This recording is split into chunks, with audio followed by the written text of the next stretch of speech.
Sono Elisa Ferrarini e abito ad Alessandria, in Italia, e ho quasi 30 anni e l'osteogenesi imperfetta. Ho sempre saputo di avere l'osteogenesi imperfetta perché me l'hanno diagnosticata da piccola e quindi ho sempre vissuto con questo disturbo. L'effetto più evidente dell'osteogenesi imperfetta sono le ossa fragili, quindi ho sempre saputo che non potevo cadere, non potevo giocare come gli altri bambini perché se cado mi rompo qualche cosa. Today in Europe, millions of people suffer like Elisa from one of around 6,000 rare diseases. These diseases are often inherited, are highly complex and chronically debilitating.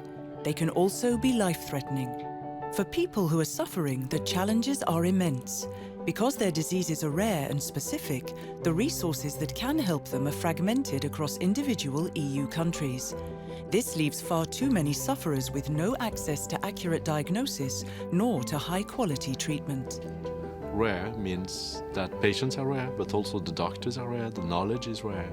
So that doesn't make sense to expect that in every member state you will find a doctor that has the knowledge to do the proper diagnostic of your disease, to provide the perfect expertise of care for what you have. To tackle the challenges and improve the lives of millions of patients and their families, the EU member states created European Reference Networks, or ERNs, with the support of the European Commission. ERNs are virtual networks of medical teams across Europe that focus their efforts on complex or rare diseases and conditions that require highly specialized treatment and particular knowledge and resources. The main aim of these networks is to encourage and enable clinicians and researchers to share expertise, experience and information with their peers across the EU to offer better diagnosis and treatments. Only this way open doors to assist our national healthcare systems in their fight against rare and low prevalence diseases. It means added value, which is only possible if we joined our forces.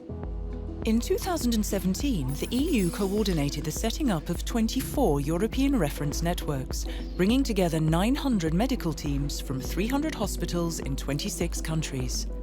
These ERNs are organised according to disease groupings to reflect the number and complexity of the different rare diseases.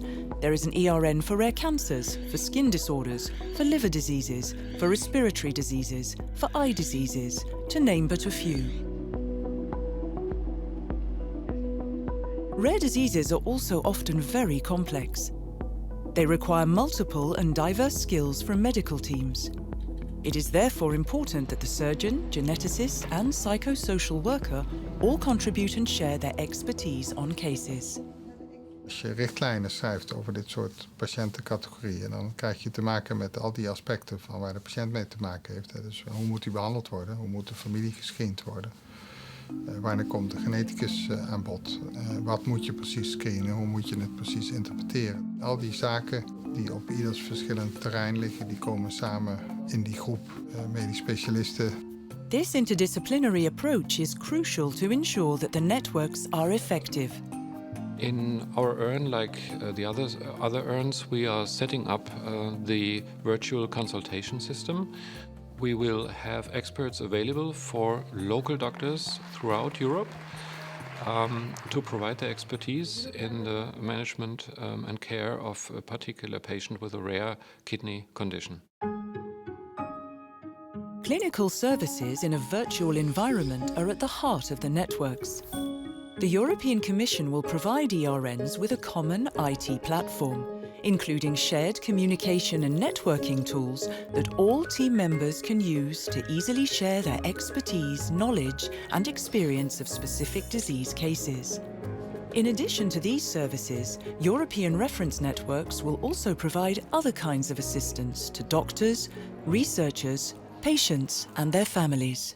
Our ERN will contribute to, for example, guidelines, care guidelines, diagnostic guidelines. We hope that we'll be able to develop educational tools and resources, not only for professionals, but also for patients who are wanting to find out more about their diseases and opportunities.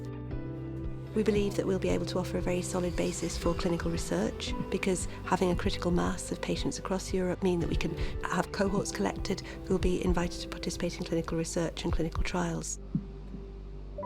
ERNs were set up first and foremost for patients, and it is these patients who also have an essential role to play as active participants.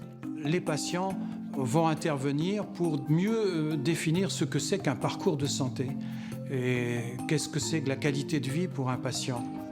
Il y a des aspects aussi de transition entre l'enfance et l'adolescence, entre l'adolescence et l'adulte, et ça, c'est des aspects très critiques dans la qualité de vie.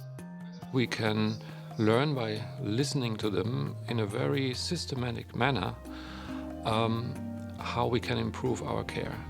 In every activity of the network, we will include the patients. We will listen to what they have to say, and we will tailor the way we write our guidelines and our recommendations and our standards to their needs. The first contact point for a patient remains his or her own healthcare provider, who, with the consent of the patient, can seek the advice of an ERN. This way, it is the medical knowledge which travels rather than the patient. We have that opportunity that at the end, for every patient on the territory of the European Union, there is a place for them in the healthcare system. We don't create new silos of expertise, but we bring the healthcare pathway to the patients. It's a wonderful opportunity which can change the life of patients very short term. The European reference networks provide a very exciting time for us as rare disease physicians. By having this opportunity to work on a European level, we can really collect that data together and enhance the care of our patients. Quello che mi aspetto dalla European Reference Network è che ci sia più ricerca, quindi anche per le persone, per i bambini che vengono diagnosticati, che ci sia più ricerca per cercare di migliorare la qualità di vita delle persone che sono affette da osteogenesi imperfetta ed altri disturbi rari. It's also an excellent example of pan-European cooperation and integration. What does it mean? Share, care, and cure. It means that we will see only one way forward, integrating our capacities, cooperating, and of course on the basis of solidarity, helping European Union patients achieve better treatment. With millions of people affected by rare diseases, the importance of pulling together information and know-how from around Europe is clear. This is where the EU can add genuine value and have a measurable impact on patients' lives.